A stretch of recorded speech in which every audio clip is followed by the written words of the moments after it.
محترم سامعین گرامی قدر، کل کے سبق میں حضرت زید بن ارقم کی جو حدیث آپ نے سماعت کی تھی، جس میں قربانی کی حقیقت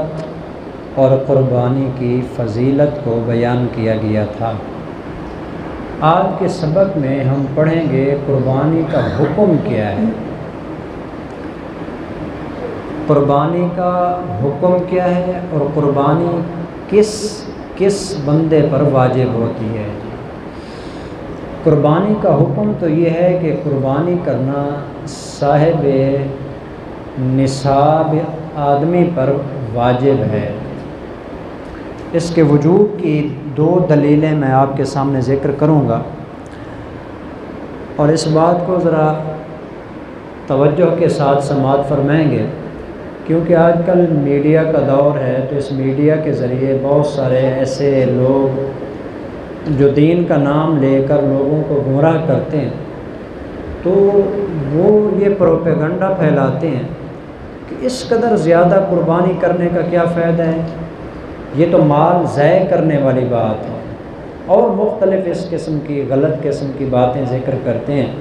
اس طرح تو جانور ختم ہو جائیں گے، اس طرح تو ملک کے اندر اور شہر کے اندر گندگی پیدا ہو جاتی ہے، اتنا خون خرابہ ہوتا ہے، اتنا زیادہ قربانی کرنے کا فائدہ نہیں ہوتا، تو لہٰذا قربانی کرنے کی بجائے وہ قربانی کسی غریب کو دے دیے جائیں، تاکہ وہ ان پیسوں کے ذریعے اپنی کوئی چیز خرید لے، کوئی چیز اس نے لینی ہے وہ لے لے، کپڑا خریدنا ہے اس کو ضرورت ہے۔ یہ پروپیگنڈا ہے، نہیں تو نبی اکرم صلی اللہ علیہ وسلم اور صحابہ کرام کے عمل سے جو بات ثابت ہوتی ہے وہ یہ ہے کہ قربانی کرنا صاحب نصاب انسان پر واجب ہے، اور جیسے اگر کوئی انسان واجب کو چھوڑ دے گناہ گار ہوتا ہے، اگر قربانی اس پر کرنا ضروری تھی اور اس نے قربانی چھوڑ کے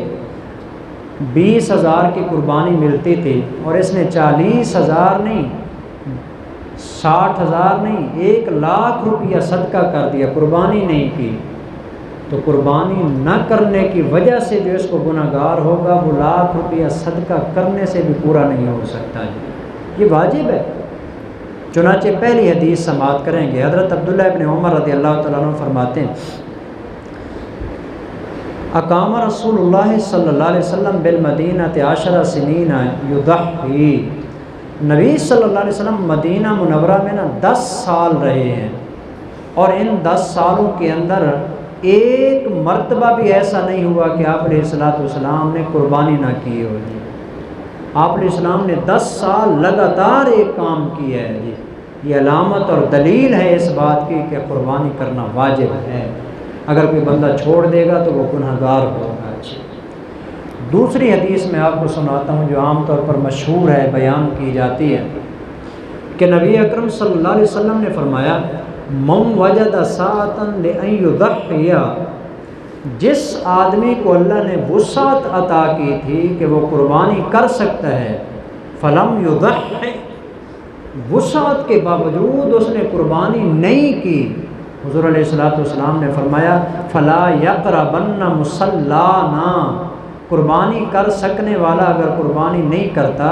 وہ ایسا منحوس اور گندہ انسان ہے، اس کو چاہیے کہ وہ ہماری عیدگاہ کے قریب بھی نہ آئے۔ تو یہ جو وعید ہے نا، وعید جس پر آپ علیہ السلام نے اتنی سخت وعید ارشاد فرمائی ہے کہ وہ آدمی جو قربانی کر سکنے کے باوجود نہیں کر رہا، وہ ہماری عیدگاہ کے پاس ہی نہ ہے۔ یہ تب ہوتا ہے کہ جب وہ کام کرنا واجب ہو، وگرنہ صرف سنت یا صرف نفل کے اوپر، صرف مستحب کے اوپر اتنی سخت وعید نہیں ہوتی۔ تو لہذا یہ دو حدیثیں بتاتی ہیں کہ قربانی کرنا صاحب نصاب انسان پر واجب ہے۔ البتہ صاحب نصاب کون ہوتا ہے یعنی کس بندے پر قربانی کرنا واجب ہے اور کس آدمی پر قربانی کرنا واجب نہیں ہے، یہ عام طور پر لوگوں کو اس کے بارے میں پتہ نہیں چلتا، وہ اپنے بارے میں شش و پنج کا شکار ہوتے ہیں، الجھاؤ سا ان کے ذہن میں پیدا ہو جاتا ہے، پتہ نہیں میرے اوپر قربانی ہے بھی صحیح کہ نہیں ہے، اصولی طور پر میں آپ کو بتا دیتا ہوں، قربانی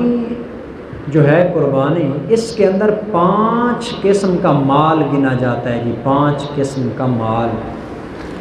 سونا، چاندی، مال تجارت، نقدی اور ضرورت سے زائد سامان۔ زکوٰۃ کے جہاں مسئلے میں نے بیان کیے تو شاید آپ کو یاد ہوگا رمضان المبارک میں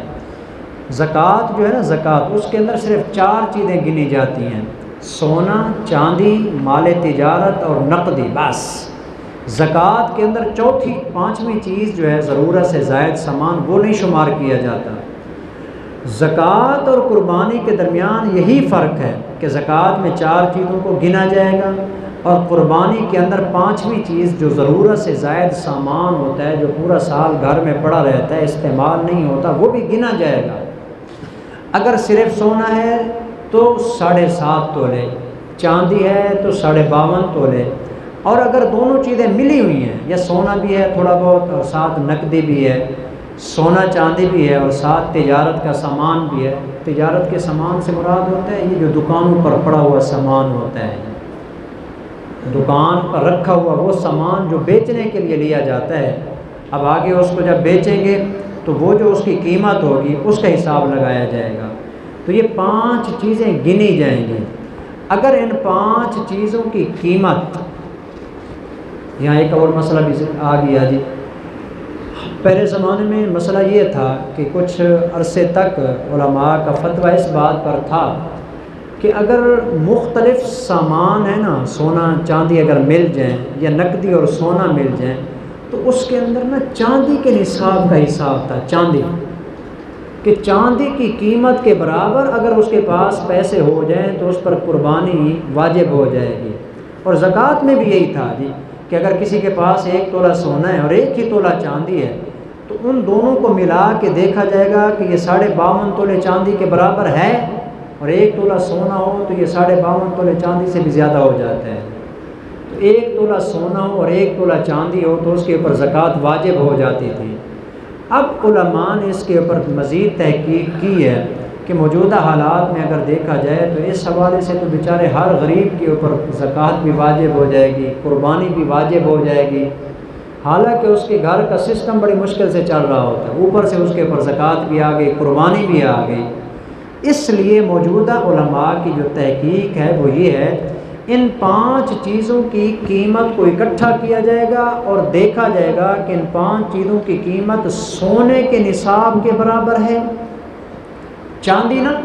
سونا، یہ مسئلہ یاد رکھنا ہے جی، سونے کے نصاب کے برابر، اور سونے کا نصاب میں نے ابھی ذکر کیا جی 7.5 تولے جی۔ تو 7.5 تولے سونے کے نصاب کا مطلب یہ ہوگا، جو آج کل چل رہا ہے سونے کا ریٹ، تو کم از کم یہ جا کے کوئی 15 لاکھ روپیہ بنتا ہے، 15 لاکھ سے اوپر بنتا ہے۔ تو اگر کسی آدمی کے پاس یہ 5 چیزیں ملا کے اس کے برابر ہو جاتی ہیں تو اس کے ذمہ قربانی واجب ہوگی، لیکن اگر اس کے پاس اتنا سرمایہ نہیں ہے، اس کے اوپر قربانی واجب تو نہیں، البتہ اگر وہ خوشی سے کرنا چاہے تو کوئی بندہ قرض لے کے بھی کرنا چاہے تو قرض لے کے بھی کر سکتا ہے۔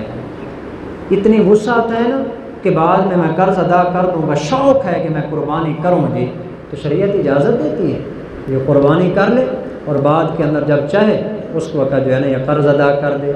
یہ بات خوشی کی نہیں ہے، میں وجوب کی بات کر رہا ہوں۔ واجب اس بندے کے اوپر قربانی ہوتی ہے کہ جس کے پاس یہ سونے کا نصاب ہوگا جی۔ اگر سونے کے نصاب سے کم اس کے پاس مال ہے تو اس کے ذمہ قربانی کرنا واجب نہیں ہوگا۔ البتہ چند ایک اور مسائل ہیں جو اس سلسلے کے اندر پیش آتے ہیں کہ جس وقت قربانی اس پر واجب ہو جائے تو سب سے پہلی چیز جس پر قربانی ضروری ہوتی ہے وہ مسلمان ہو جی۔ جو غیر مسلم ہوتا ہے اس کے اوپر قربانی نہیں ہوتی جی۔ عقیدے کا صحیح ہونا ضروری ہے جی، توحید کو مانتا ہو جی، توحید کو مانتا ہو۔ مشرک آدمی کی جو قربانی ہوتی ہے یہ اللہ کے ہاں قبول نہیں ہوتی جی، اور اس کا کوئی عمل بھی قبول نہیں ہوتا۔ تو پہلی شرط یہ ہے کہ قربانی اس بندے پر واجب ہوتی ہے کہ جس آدمی کا عقیدہ درست ہو اور وہ مسلمان ہو جی۔ اور دوسری شرط یہ ہے کہ وہ بالغ ہو جی۔ اگر نابالغ بچہ ہے جی، اس کو کوئی گفٹ ملی ہیں، اس کو جو ہے نا کہیں سے کوئی پیسے مل گئے ہیں، یا اس کے والد فوت ہو گئے تو اس کے پاس نصاب کے برابر پیسے آ گئے ہیں، لیکن وہ نابالغ ہے جی، اس کے اوپر بھی قربانی واجب نہیں ہوتی جی۔ اور تیسری شرط یہ ہے کہ وہ جس پر قربانی واجب ہوتی ہے مقیم ہو جی، مقیم کا مطلب یہ ہے کہ مسافر نہ ہو جی۔ اگر مسافر ہے نا مسافر، تو اس کے اوپر قربانی واجب نہیں ہوتی جی۔ مثلا جیسے لوگ حج پہ چلے جاتے ہیں تو عام طور پر یہ ہوتا ہے کہ حج کے اوپر جو لوگ تھوڑے دنوں کے لیے جاتے ہیں، کچھ دن وہ مدینے میں رہتے ہیں، کچھ دن جو ہے نا وہ مکہ مکرمہ میں آ کے رہتے ہیں، اگر ان کے ایک مقام پر 15 دن نہیں آتے جی تو وہ مسافر ہوتے ہیں، اور جو مسافر ہوتا ہے اس پر قربانی نہیں ہوتی، لہذا وہ قربانی نہیں کریں گے۔ البتہ قربانی تو نہیں کریں گے، ایک سفر کے اندر اگر انہوں نے 2 کام اکٹھے کیے ہیں جی، پہلے جا کے عمرہ ادا کی ہے، اس کے بعد انہوں نے حج بھی کر لیا ہے۔ ہمارے ملک کے جتنے بھی لوگ جاتے ہیں تقریباً یہی کام ہوتا ہے، پہلے عمرہ ادا کرتے ہیں، عمرہ کرنے کے بعد پھر حج کرتے ہیں۔ اس حج کو کہا جاتا ہے حج قران جی، یعنی ایک ہی سفر کے اندر اس نے 2 چیزیں ملا کے حج بھی کیا، عمرہ بھی کیا۔ اس کی وجہ سے اس کے اوپر ایک قربانی کرنا ویسے واجب ہو جاتا ہے اللہ کا شکر ادا کرنے کے لیے۔ تو وہاں جو قربانی کرتے ہیں نا حاجی حضرات، وہ قربانی نہیں ہوتی جو یہاں ہمارے یہاں کی جاتی ہے جی، وہ حج کا شکرانہ ہوتا ہے کہ ایک سفر کے اندر اللہ نے 2 نعمتیں اس کو عطا فرمائی ہیں، حج کی بھی اور عمرے کی بھی۔ ایک سفر کے اندر چونکہ بڑی بڑی 2 عبادتیں اس نے کر لی ہیں، شکر کے طور پر حکم یہ ہے کہ وہ قربانی کریں، تو اس لیے وہ قربانی اور ہوتی ہے، یہ قربانی اور ہے۔ تو مسئلہ یہ ہوا کہ جو مسافر آدمی ہوتا ہے 3 دن میں اگر سفر پہ چلا گیا جی، 10، 11 اور 12 ذوالحج جی، اگر ان 3 دنوں کے اندر یہ سفر پر تھا، اپنے گھر میں نہیں تھا، اس آدمی پر قربانی نہیں ہوگی۔ لیکن اس کا یہ مطلب نہیں ہے کہ بندہ جان بوجھ کے یہ 3 دن سفر پہ نکل جائے، شرع یہی ہوگا۔ اگر وہ 3 دن سفر پہ نکل گیا نا، یعنی پہلا دن شروع ہوا اس سے پہلے یہ سفر پہ چلا گیا جی، اور 3 دن گزار کے جو ہے نا یہ واپس آ گیا، کسی بھی مقام پہ چلا گیا ہے جی، تو چونکہ یہ مسافر ہے 3 دن گزر گئے تو اس کے اوپر قربانی کو نہیں ہوگی۔ لیکن ایسا اخلاقی طور پر کرنا یہ ٹھیک نہیں ہے کہ قربانی سے بچنے کے لیے بندہ جو ہے نا 3 دن کہیں اور گزار کے آ جائے۔ تو بہرحال جی اس کے لیے 3 شرطیں یہ ہو گئیں، اور چوتھی شرط ابھی یہ تھی جو میں نے بتا دی ہے، وہ صاحب نصاب ہو۔ اور صاحب نصاب کا میں نے بتا دیا، کم از کم اس کے پاس سونے کے 7.5 تولے سونے کے برابر اگر مالیت موجود ہے، ان 5 چیزوں کو ملا کر جی، اس صورت میں اس پر قربانی واجب ہوگی۔ اس کے علاوہ جو عام بندے ہیں ان کے اوپر قربانی واجب نہیں ہوگی۔ تو یہ چند ایک قربانی کے حوالے سے مسائل ہیں۔ اللہ جل شانہ ہمیں آپ علیہ السلام کے ان تمام فرامین پر عمل کرنے کی توفیق عطا فرمائے۔ وما علینا الا البلاغ المبین۔